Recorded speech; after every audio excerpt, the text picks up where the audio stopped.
सभी लोग प्रेम से बोलिए सदगुरुदेव भगवान की, गुरु माता की, भगवान भोलेनाथ की, माता कामाख्या की, सभी संतों की, गौ माता की, बोली सच्चे दरबार की।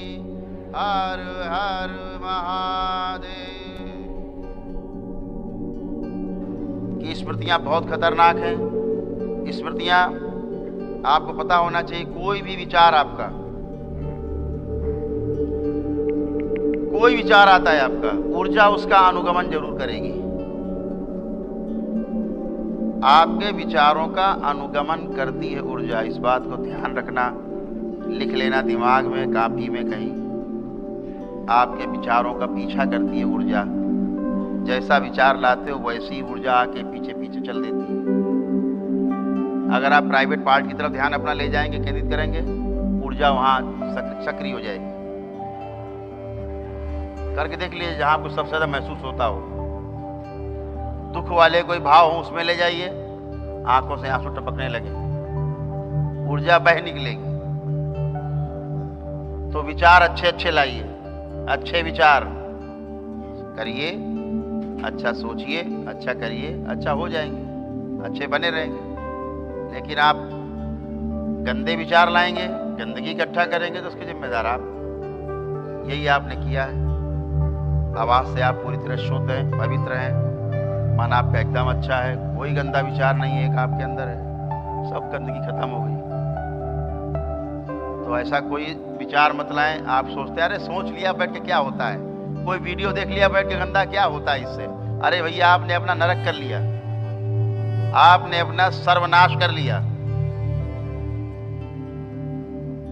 जैसे जैसे विचार आपके अंदर आ रहे हैं, वैसे वैसे ऊर्जा गमन कर रही पीछे पीछे, और आप गंदगी के सागर में, गंदे नाले में गोते लगा रहे हैं। आपको पता भी नहीं होता कितने गोते लगाए। और आपको एक बात बताऊं, जितनी गंदगी आपके अंदर रहती है, उसी प्रकार की गंदी ऊर्जा आपके अंदर आके धीरे धीरे स्टोर होती जाती है। फिर आप कहते हो खबीस है, तो फला है, ढिमाका है।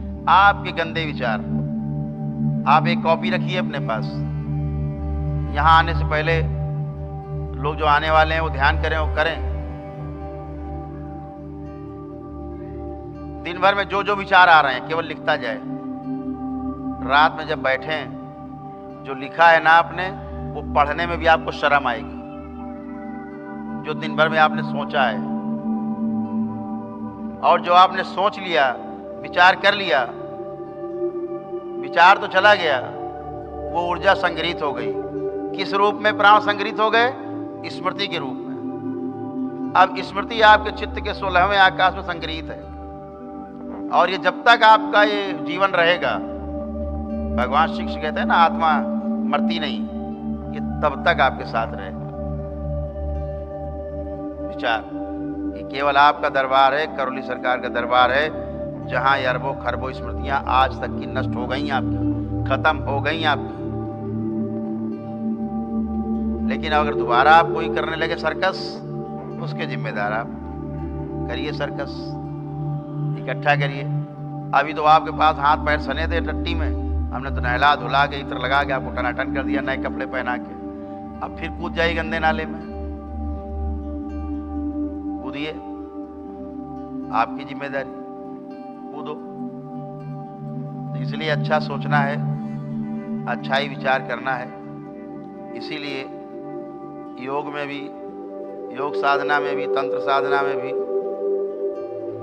क्योंकि वैसी ही शक्ति इकट्ठे होने वाली है, ये ध्यान रखिएगा। जिस भाव से भर के आप साधना करने जा रहे हैं, उसी प्रकार की ऊर्जा आपके आसपास इकट्ठी होने वाली है, ध्यान रखिएगा। अगर आपने ये सोच के किया कि धन आए तो धन ही आएगा,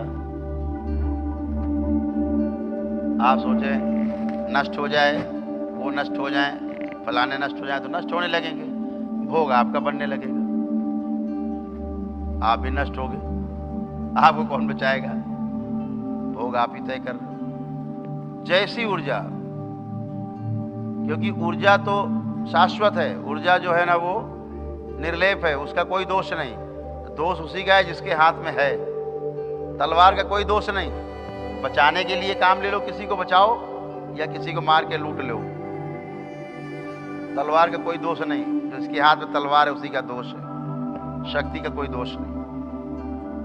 जो शक्तिशाली है उसी का दोष है। तो इसको ध्यान रखना है, नकारात्मक विचारों से अब बचना है, क्योंकि अब आपके अंदर कोई नकारात्मक विचार नहीं है।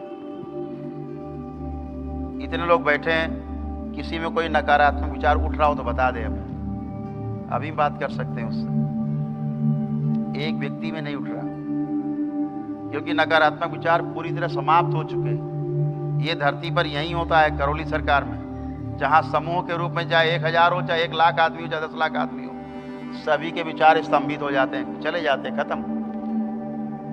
पुराने नष्ट होकर के एकदम स्तंभन, क्या गंदे विचार नहीं आएंगे। तो अब आप अच्छे ला सकते हो, क्योंकि गंदे नहीं आ रहे हैं, रोक दिए गए। लेकिन आप लाने की कोशिश करोगे तो बातें तो बहुत होती रहेंगी। आप रोज ही सुनते हो, रोज ही हम बोलते रहते हैं कुछ ना कुछ, जो मन में आता है बोलते हैं। आपके जो मन में आता है वो सुनते हैं, जो मन में नहीं आता आप नहीं सुनते, वो आपका अधिकार है। ठीक, तो लेकिन समझदारी पूर्वक जीने से आपको